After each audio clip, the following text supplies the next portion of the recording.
the passing of Reverend Moon in early September 2012 brought tens of thousands of mourners from all over the world to Korea to pay their respects to this religious pioneer and peace-loving global citizen.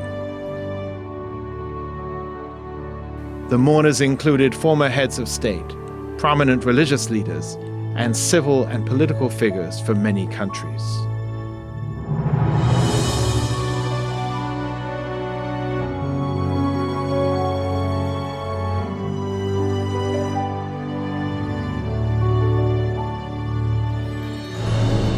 Reverend Moon's life was one of selfless dedication to the mission of bringing peace to the world. At the age of only 15, in response to an intense spiritual encounter with Jesus, Reverend Moon made a solemn promise to live his life in the service of God and humanity. Despite the hardships of living in an occupied land, experiencing the ravages of war and the harsh deprivations of a North Korean labor camp, he never wavered in this determination.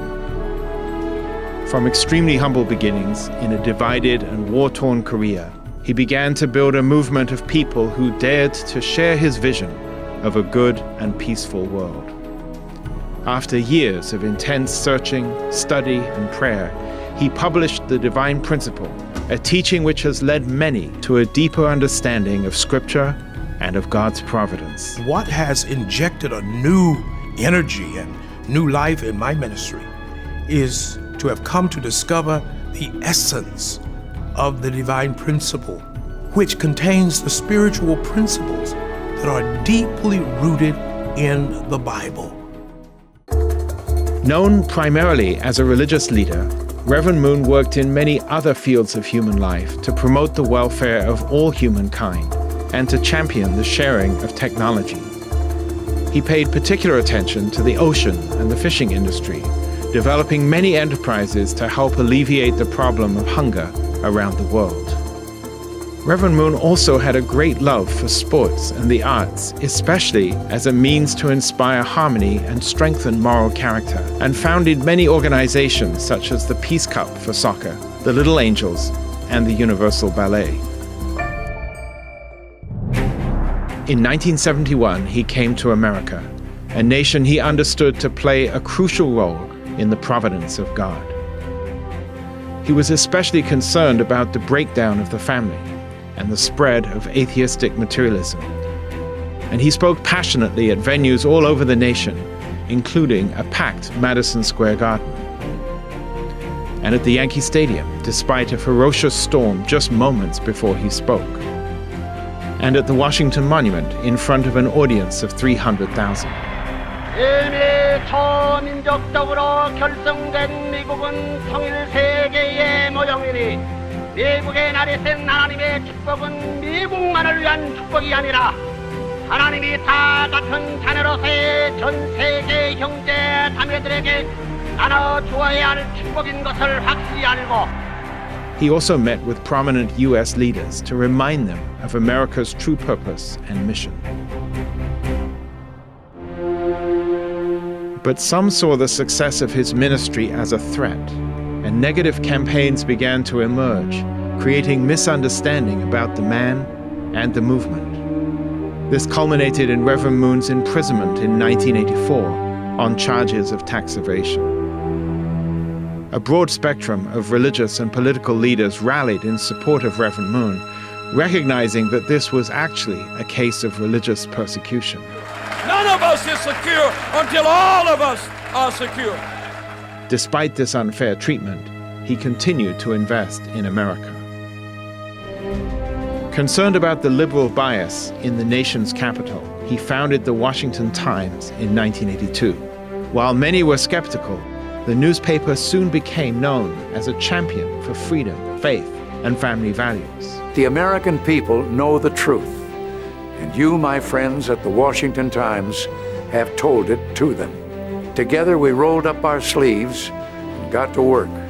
And, oh yes, we won the Cold War. Teaching that the family is the school of love and the cornerstone of peace, Reverend Moon conducted cross-cultural marriage blessings for both newlyweds and previously married couples. The blessing is like having a shield around your marriage. Marriage represents the marriage between God and His bride. He wants to be one with you, not just in your church, but in your marriage. Reverend Moon founded the American Clergy Leadership Conference, one of the most racially and religiously diverse coalitions of faith leaders in America.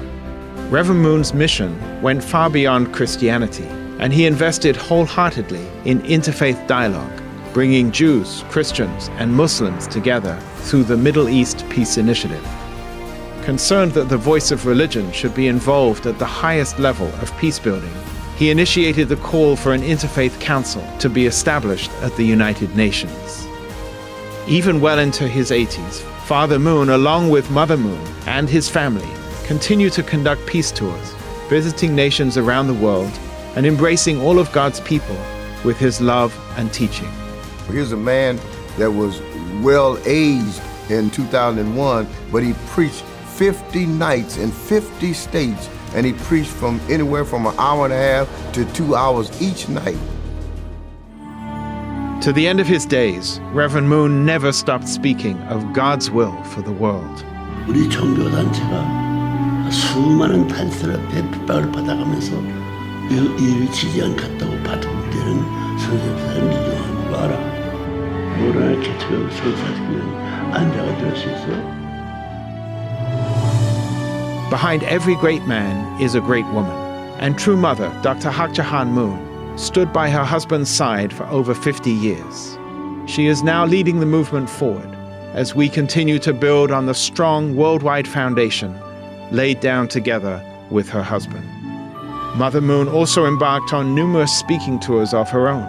Since 1992, she has led the Women's Federation for World Peace in countries all over the world, where it continues to carry on reconciliation and humanitarian work. After bidding farewell to Father Moon, along with the tens of thousands gathered at the newly built Peace World Center, she encouraged us to keep moving forward and to realize Father Moon's vision of God's good and peaceful world.